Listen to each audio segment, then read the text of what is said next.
What's up, everybody? This is LB, the realist with Surrealistic Studios, Surreal News, where the real is surreal. And it is surreal, folks. So Bernie Sanders had another horrible night, or a Super Tuesday number 2, or Super Tuesday, the rematch, Super Tuesday chapter dose. It was horrible. Bernie Sanders did manage to win, North Dakota? And it's up in the air for Washington, but it's believed to be that he won Washington, but Biden is like right there though. So all in all, it was a horrible night. And it does not look very good for a Bernie Sanders presidency. Let alone a candidacy, let alone a nomination, or a nomination, I should say, for the Democratic Party. But there's still hope. I mean, Biden is up in delegates. I believe it's less than 100 delegates he's up. But it ain't looking good. It's not looking good. It's hard to have hope right now because we already thought it would be a contested convention if it was even close, or if Bernie Sanders, still won in delegates but didn't get the 1991, but he was still close. If it was Biden just right up there with him, we were almost positive that they're going to give to Biden. Excuse me. But it looks as though what they've done, or what they're doing, is they're not making it a close call. They're going to make it so that it's undeniable that Joe Biden won more delegates. And just like Bernie Sanders says, the person who wins more delegates, wins more votes, should be the nominee. They're going to make it so that Joe Biden absolutely wins more delegates than Bernie Sanders. And it's not going to be a question. It's going to be, no, Joe Biden won more delegates. He gets the nomination. Now, with all the coalescing and the shenanigans and the malarkey and all this other shit that went down, man, this was a complete blow to the Bernie Sanders campaign, and to the whole movement, really, backing Bernie Sanders. So it's a hard day. It's a hard pill to swallow, but we knew that it wasn't going to be easy. We knew that going in. We knew that they weren't going to relinquish their power just like that, just that easy. So this is just yet another hurdle that we have to get over. Now, the race isn't over yet. I haven't completely lost hope, but I am a realist. I'm an optimistic realist, but my optimism is chipping away. I'm not going to lie, because I feel as though there's only so much campaigning Bernie Sanders can do. There's only so many rallies he can do. There's only so many doors you can knock on, phone calls and text messages you can make. There's people that have talked to their family members, myself included.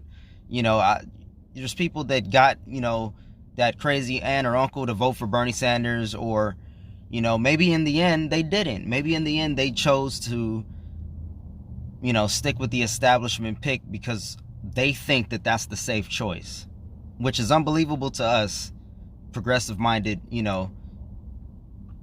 people, because it's clear Joe Biden is in cognitive decline. He's up there in age, not to be ageist, but he's up there in age, and this is just something that happens. When you compare him to somebody like Bernie Sanders, who is older than Joe Biden, you can see that it's clear that Bernie Sanders has all his gears running correctly. He's functionally proper. I mean, he invites you to go follow him around on these rallies and these tours that he does. He's doing 3, 4, and 5 a day. You know what I'm saying? Compare that to Joe Biden. He can barely put together a sentence. It's not picking on Joe Biden to point this out. It's actually sad, and I stated in one of my last videos, this is sad, and you're doing a disservice to not only yourselves, not only to, the rest of the American citizens, not only to this country, but you're doing a disservice to the world, because we're talking about the presidency.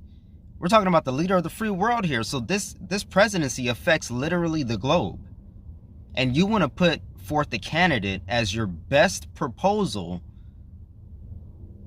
up against Donald Trump, and this person that you put forth can't even put together. This person that you put forth is not capable of handling the job. And that's clear. It's very clear. It's clear to everyone that's watching. Even people at home that are watching, they know that that is the case. But still you have some of them that think that he's the safe choice. These people, in my opinion, I think they've been conditioned to just vote this way. They've been conditioned to vote whoever the TV tells them, whoever the TV props up is the person they're more likely gonna go with. It seems like. I mean, I'm talking about older voters here, people that watch, CNN religiously or Fox News religiously. It's a new day now. It's a new day in politics. It's 2020. We can't keep using the same old strategy, the same old losing strategy. We tried this just a few years back with Hillary Clinton. She would have been the first woman, the first female president, the most qualified. A lot of people loved Hillary Clinton. She had the most name recognition. And she still somehow lost. Even with winning 3 million more votes than Donald Trump, she still lost. She was the centrist choice, the moderate. And she lost against a populist sounding candidate, Donald Trump. So this is truly amazing to me, watching it all unfold, how the establishment put forth Joe Biden as flawed as a candidate as he is. They still put him forth. How a lot of the people in a lot of these states chose to back Biden instead of Bernie, even though Bernie represents their values more closely. It was polled. They agree with Medicare for all.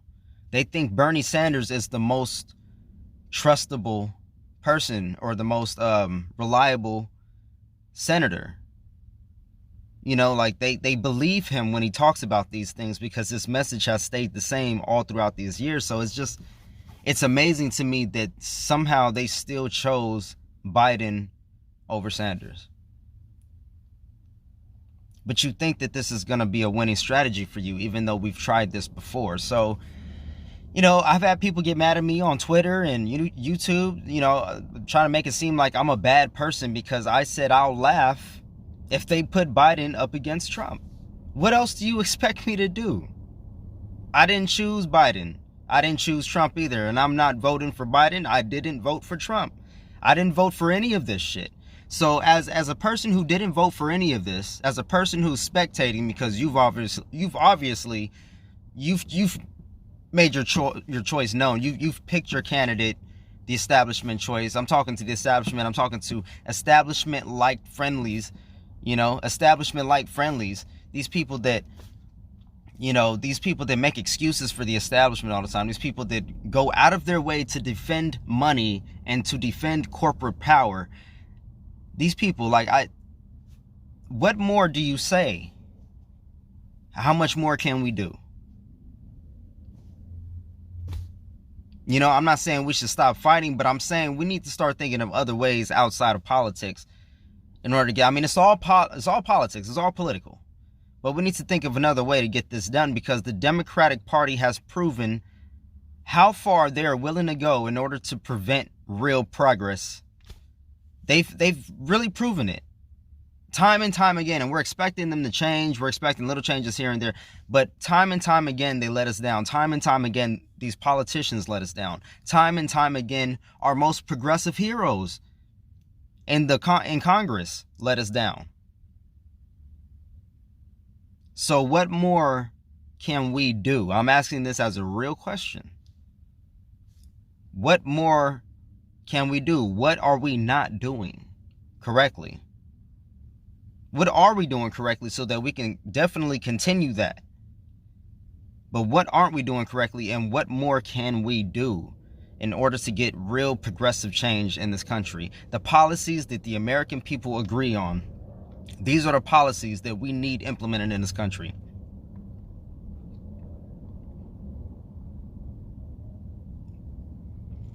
We need to see this change happen. It's all great to have a black president. It's all great to have the first female president.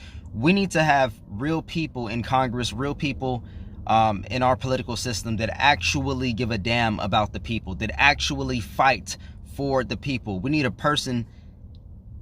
people in those positions to actually enact real change. Because so many times we are let down. Time and time and time and time and time again. And I'm sick of it. I'm sick of it. I'm truly tired of this same old, same old. So the Democratic Party has proven that they're willing to implode. They don't care about the progressive wing and our feelings. It's as simple as that. And they've proven that they have enough people that are either scared or just duped or ignorant, that they have enough of those people to where what they say overrides what we say. And they'll use those people against us. People against people instead of people against the establishment. People against corporate money and power. People against the oligarch. This is how they defeat us every single time. So what more can we do is my question. Going forward, there's obviously there's things that Bernie Sanders could have done and that he should do. He should be attacking Joe Biden more, obviously. He should stop calling him his friend. It makes no sense to me. And honestly, I think it's hypocritical of Bernie Sanders that he says these things that, you know, like Joe Biden wouldn't be a hero for the working class. He would not do anything for the working class people. He would be disastrous on trade deals and trade policy. He says these things, and then in the same sentence he says, but Joe Biden, he's my very good friend. I've known him for years now, and he's a very good person. And in the end, I'll vote blue no matter who, and I'll campaign for him and prop him up against Donald Trump. So you're going to vote for Joe, but you're telling people that he's not going to stand up for the working class. And in the same sentence, you're saying, but if Joe Biden wins, I'll defend him and I'll prop him up and I'll campaign for him against Donald Trump. So everything that you're saying about the political revolution, Bernie, it seems like you're what's the right word? You're diminishing it by saying these things like Joe Biden is your friend, and Joe Biden is not going to work, for the working class. He's not going to do anything for trade in this country. You're diminishing all of that by saying, but he's your friend and you're going to campaign for him. So you're going to campaign for a guy who's not going to work for the working class.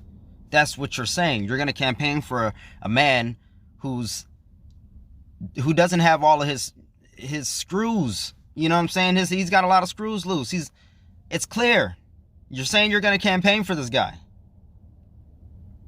You're saying you're going to campaign for the same guy who voted for the Iraq war, the same war that you rail against over and over and over and over and over again, just like you did with Hillary Clinton, but you campaigned for her too.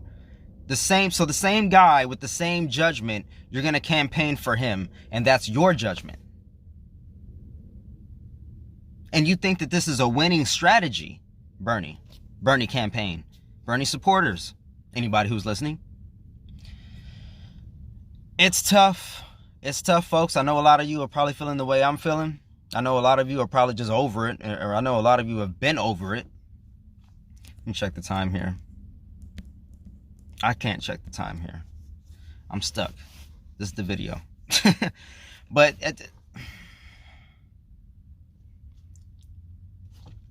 what more can I say, folks? There's definitely things Bernie Sanders could have done. I guess we could have always worked harder. But the message is out there. People already know. A lot of people have made up their minds already. The people that said they voted last minute, I don't get those people, because the choice is clear. The history is clear. It's there. It's not this. Elizabeth Warren still hasn't endorsed Bernie Sanders. She's probably never going to endorse, but she's not going to endorse. If she wanted to endorse Bernie, she would have. If she does it now, it'll be, what the fuck? Why? Take your endorsement and shove it up your fucking ass. How about that? She, by de facto, yes, I agree with the guy from, I believe, Democracy Now! He went on and said, by default, she is propping up the establishment of Joe Biden by not endorsing Bernie Sanders. And I'm sorry, I don't know what Tulsi Gabbard is still doing in the race. I love Tulsi Gabbard, but I don't know what the hell's going on with these folks. I don't know where their mind is at when they make these decisions. They're still very politically calculated individuals, it seems, and I don't understand why they're sacrificing everything they've worked for this bullshit. So, real folks, real people, I'm talking to you. What the hell are we gonna do? Leave me your thoughts in the comment section below. Like this video if you like. Share this video. Please share it. And subscribe if you haven't. If you're not subscribed, subscribe. If you don't like something I say in the future, unsubscribe. Move on. So, with all that being said, folks, love, peace, and light. I'll see you guys on the next one. I'm out. Find me on all social media. Do all the nice things. Do something nice for someone. And maybe in turn, someone will do something nice for you. And we'll keep that positivity train moving. All right, folks. I love you guys. Until next time. I'm out.